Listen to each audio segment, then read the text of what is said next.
Olá, uma boa tarde. Memórias de uma jornada belíssima juntou o jornalista Paulo Rocha ao cardeal Américo Aguiar para olhar cada dia desse evento que em agosto de 2023 encheu Lisboa. Vamos folhear esse livro que quer olhar para a Jornada Mundial da Juventude Lisboa 2023. Começamos este programa Eclésia com a atualidade informativa.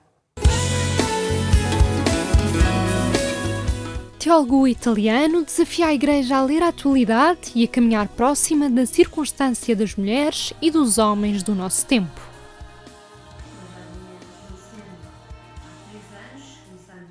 Com que problemas e que caminhos se depara a Igreja na circunstância concreta deste mundo, sem pôr em causa a sua fidelidade ao Evangelho? No tempo da sinodalidade, em que cada um é desafiado a ser protagonista de um estilo novo de ser Igreja, o portal dos Jesuítas em Portugal, .sj, promoveu na Universidade Católica Portuguesa uma reflexão com o filósofo e teólogo italiano Andrea Grillo. Depois de, em Roma, a segunda sessão da Assembleia do Sínodo dos Bispos sobre a sinodalidade na Igreja ter terminado com o Papa a apresentar como doutrina da Igreja o documento final votado na sessão, Andrea Grillo ousou ir um pouco mais além e, recordando a carta do Papa Francisco sobre a importância da literatura na formação dos padres, decidiu recorrer à ficção e apresentar alguns documentos do magistério imaginários, mas que corrispondem a temas muito pertinentes e sublinhados na Igreja. Immaginare 5 documenti che non sono reali è un modo per entrare nel dibattito ecclesiale con libertà, ma anche con la fedeltà alla libertà con cui lo Spirito parla alla Chiesa e spesso ha bisogno di, un salto di qualità nella comunicazione comune. Ecco. Novos modelos familiares e formas inéditas de vida em comum. Um mundo como lugar de presença do Espírito, um pronunciamento sobre a função eclesial da teologia ou as funções ministeriais da mulher na Igreja. Temas escolhidos por este teólogo para hipotéticos documentos do magistério. Temáticas que ocupam ainda o trabalho de comissões específicas, mas Andrea Grillo considera que este prolongamento da análise não põe em causa o sínodo. Non credo che metta a rischio, devo dire, la formulazione che il Sinodo ha guadagnato alla fine nel numero 60 delle proposizioni e che Papa Francesco ha fatto suo come proprio magistero, mi pare un buon punto di partenza per quell'elaborazione che oggi sono chiamati a portare da un lato la Commissione sul Diaconato, che ancora è stato detto sta lavorando, dall'altro il gruppo di studio del Dicastero per la Fede che sta elaborando un documento a questo proposito e credo noi dovremmo dire l'espressione sinodale è un punto di non ritorno. I due documenti, i due lavori non possono andare indietro rispetto a quel testo. Um dos pontos sublinhados por este teólogo, pai de 2 filhos, é o facto de habitarmos um tempo novo. Andrea Grillo considera que a Igreja Católica habita ainda um quadro de pensamento que se enraiza no Concílio de Trento e que, apesar de incluir no seu discurso termos como hospital de campanha, igreja em saída ou ir ao encontro das margens, vive ainda segundo um cânon marcado pelo poder e pela burocracia. A fidelidade hoje pede-nos eventualmente, ou pede-nos a consciência desta, digamos assim, quase desta entorse e pede-nos eventualmente a mudança, isto é, a forma eclesial que possa responder às necessidades do tempo presente e, sobretudo, ao dever que a Igreja tem de transmitir, de testemunhar e de realizar o Evangelho nos tempos de hoje. Parece-me um ponto importante da reflexão do professor Andrea Grillo é que nós podemos confundir a forma tridentina, o que ele chama a forma moderna, com a própria tradição, como se tivesse sido assim desde sempre e, portanto, estávamos vinculados a que fosse assim para sempre, e ainda mais de confundir com a própria substância da fé. Ora, a consciência do tempo que vivemos pede-nos uma leitura mais generosa e mais aberta ao próprio Evangelho e à própria tradição para encontrar aí a fonte, quase um fundo que seja capaz de nos inspirar para o exercício de reforma eclesial que hoje nos cabe também fazer. Na prática, e foi também sublinhado por Andrea Grillo na sua intervenção, importa ter consciência que a sociedade evoluiu daquilo que chama de tempo da honra para o tempo da dignidade. E a fidelidade da Igreja ao Evangelho pede-lhe que ela faça também este caminho. Eu creio que a reforma passa por ter consciência que já não estamos na sociedade da honra, mas na sociedade da dignidade. Essa é a distinção. O André Grillo vai buscar essa distinção ao filósofo Charles Taylor, para dizer que a sociedade moderna, a sociedade do antigo regime, se baseava na honra e que a contemporaneidade se caracteriza pela valorização da dignidade. E, portanto, a questão é como é que a Igreja se pensa e pensa o Evangelho e o anúncio do Evangelho e a sua pastoral já não a partir do modelo que vem da sociedade da honra, mas a partir de uma sociedade que se compreende a partir da dignidade. É neste quadro que se insere a questão da mulher na Igreja e a possibilidade de acesso ao ministério ordenado, um tema que André Grillo considera não pôr em causa a autoridade na Igreja. Direi che è un problema che non riguarda la donna o le donne direttamente, ma riguarda il fatto che la Chiesa ha bisogno dell'esperienza di tutto il popolo di Dio, non soltanto la parte maschile. Questo significa che sui 3 munera su cui ogni battezzato riceve da Cristo una competenza sulla profezia, sul governo e sulla sacerdotalità, sulla santificazione, donne e uomini possono entrare con autorità. Questa è la novità a cui siamo chiamati e che stiamo lavorando. Este momento de reflexão na UCP quis olhar a sinodalidade também a partir da experiência da escuta e da partilha. Improvisaram-se pequenos grupos, como na fase inicial do sínodo, em que as comunidades foram desafiadas a expressar a forma como se revêem numa igreja mais próxima da condição existencial de cada um. Entretanto, os documentos hipotéticos do magistério, avançados por André Grillo, parecem acolher a simpatia dos que participaram no colóquio e olhados como proféticos pela maioria.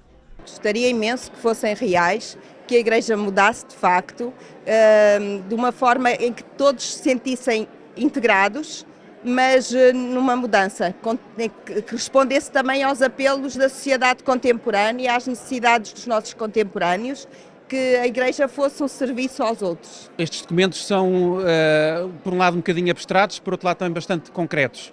E acho que urge a concretização de muitas ideias que possam levar a Igreja para uma contemporaneidade mais real daquilo que é a nossa condição humana. Não sabia que era possível dizer estas coisas já de uma maneira tão clara e tão incisiva na Igreja. Pronto, e isso dá muita esperança.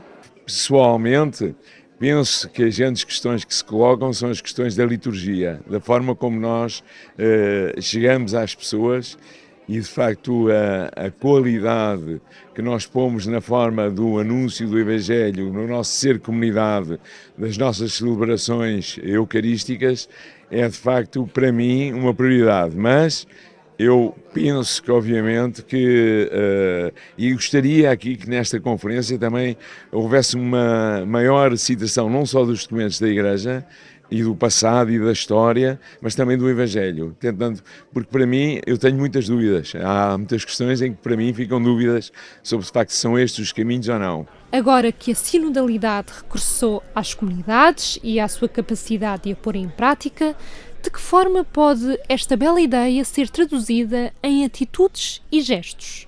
Ainda que as mulheres pudessem ser ordenadas, ainda que os padres se casassem, ainda que a comunidade LGBT tivesse todos os direitos e pudesse ser melhor acolhida do que ainda é hoje em dia, embora isso também tenha mudado com o Papa Francisco, eu simpatizo com todas essas linhas, mas não chega, não é suficiente. Acho mesmo que tem que haver um olhar sobre a teologia e um olhar sobre a palavra que modifique a relação da Igreja com a sociedade no sentido da sua mensagem se tornar mais vibrante e mais interessante para um mundo secularizado.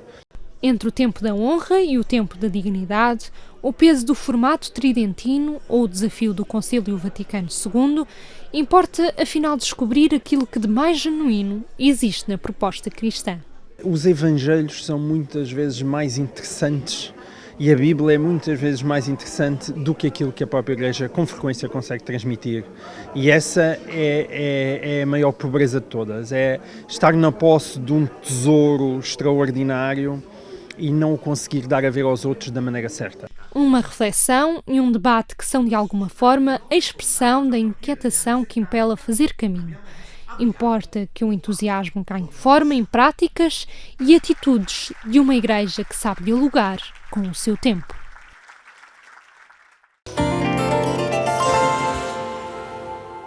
Mais informações em agência.eclésia.pt. Olhamos agora para o livro Memórias de uma Jornada Belíssima, na presença do padre Tiago Melo, ele que é diretor-geral da Paulos, e do jornalista Paulo Rocha, que conduziu esta entrevista. Olá, boa tarde aos dois. Obrigada por estarem no nosso programa.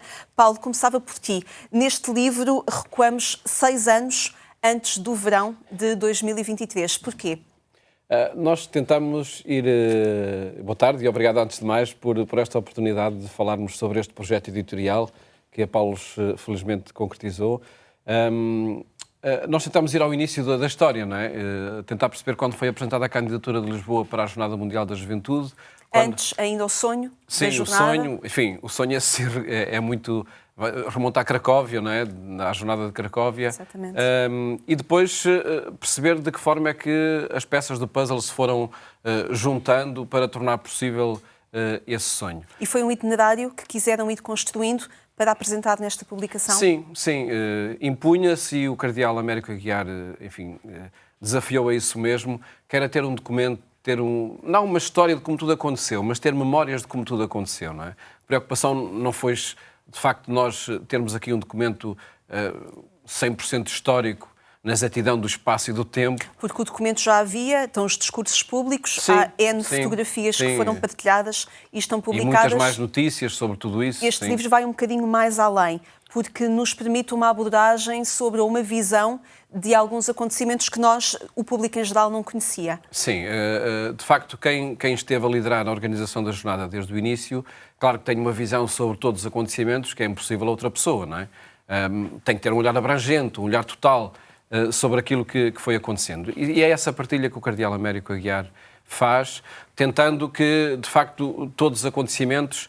E, enfim, a entrevista foi feita um ano após a realização da jornada, também, enfim, não é que tivesse sido programado assim desde o início, mas pareceu-me que impunha-se algum distanciamento de tudo.